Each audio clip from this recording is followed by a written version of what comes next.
You ever meet a person who acts like the world owes him every chair, every millimeter, every gram of respect, and you just know no one's ever told him no?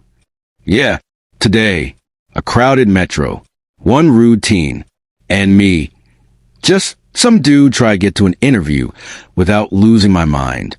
I wasn't looking for trouble, but when a fellow sprawls across 5 seats, blasting his music loud enough to drown out his own decency, and dares you to do something about it, let's just say that ride home was a life lesson, one he won't soon forget.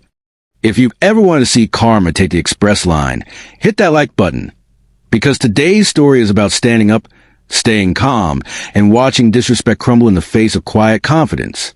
Now let's rewind to how one arrogant kid turned a simple morning commute into my personal reminder that respect still matters. It was a Thursday morning in Boston, early rush hour. The city was waking up, half asleep and caffeinated. The station smelled of charred espresso and damp newspapers. I was interviewing for a job in another part of town, a doozy, the kind that might finally get me out of my small studio apartment for good. So yeah, I could use some peace. One serene train ride.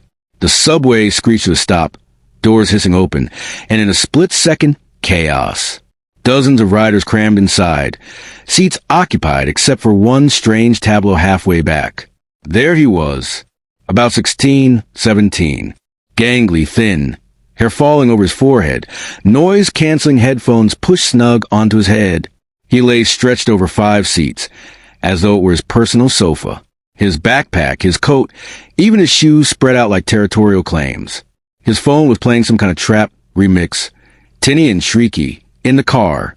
Other people continued to glance over at him, then at the seats, then away. No one said anything. I just stood there, swaying gently with the motion of the train, and watched the whole thing play out. The polite half of me muttered, "It's not worth it. Stand there." But then I noticed this older lady, maybe in her late 60s, grasping onto a pole beside him. Clearly exhausted, but too manners conscious to make a fuss. That's what broke the camel's back. I inhaled deeply, leaned in, and spoke in my most even voice. "Hey man, would you mind moving your thing so other people can sit?" He didn't even lift his head at first.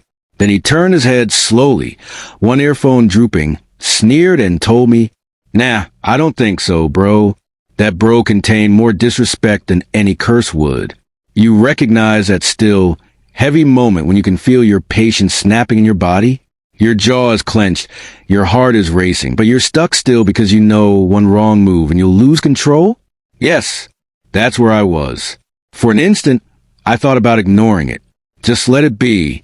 But the look on that old woman's face, that little asthmatic sigh of irritation, made something deep within me go rigid.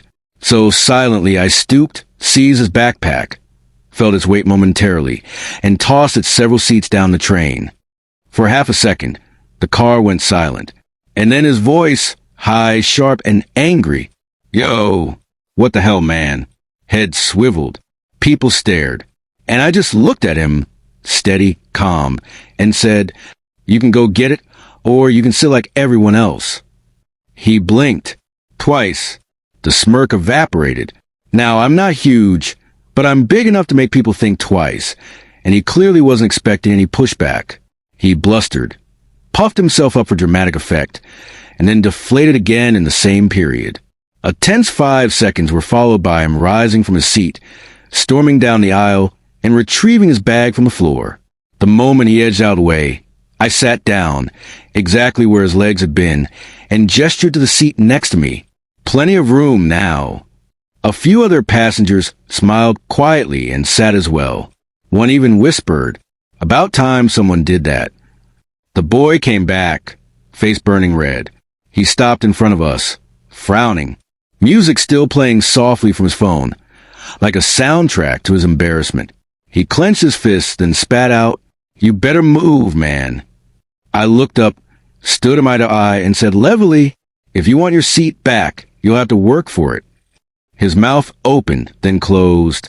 He looked around, feeling that every eye in that train carriage was upon him, and none of them appeared sympathetic. He grasped his bag firmly, muttered under his breath, and marched away toward the far end of the train, still brightly red, but complaining not. When doors shut behind him at the next stop, something strange happened. We all in this passage exhaled collectively, as though tension had at last left the room. The older woman who had been waiting sat beside me. She smiled kindly and said, "Thank you, dear. Some people believe the world is theirs until someone reminds them it isn't." I just smiled back at her. Did not feel triumphant. Did not feel smug. I just felt equanimous. Because that is what real justice feels like. Not loud, not grandiose. Just hushed, like the world softly ticking back to life. The rest of the ride was peaceful. No screaming, no stares. Only the constant hum of the train and the occasional city announcement cutting through the quiet. Outside, skyscrapers flew past in wisps of gray and gold. And for the first time that morning, I was ready for my interview. Strange how standing up for something little, a seat on a train, gets you thinking about all things. When I got to South Station, I noticed that boy was standing over on the far platform, frowning, but not a peep. He looked like he had something to say, but couldn't. And truly, that silence was sweeter than an apology, because deep down I knew he'd second guess next time. Perhaps not for me, but for the next in line who just needed to sit. As the doors shut and the train departed, an older man seated near the door stood up and said, "Good for you, son. Some people need a lesson before life gives it to them." I smiled, nodded, and let the city slide by outside the window. Somewhere in the distance, the distant echo of bass had finally ceased. That ride taught me something important. Respect doesn't always equals confrontation, but silence can masquerade a lot like permission. And when you let disrespect go, it spreads. Sometimes, speaking up, even in the smallest measure, reminds people that decency still exists. And that's a sort of revenge you don't need to brag about. It just feels right. If this story gave you that soft, finally satisfaction, the one where karma doesn't shout, but rather shows up just in time, give this a like. And tell me in the comments, would you have done the same? Or would you just let it go? Because let's face it, sometimes patience and allowing people to walk all over you is one packed train ride apart. And if you like stories where justice rides first class, subscribe, because there are many more where this began.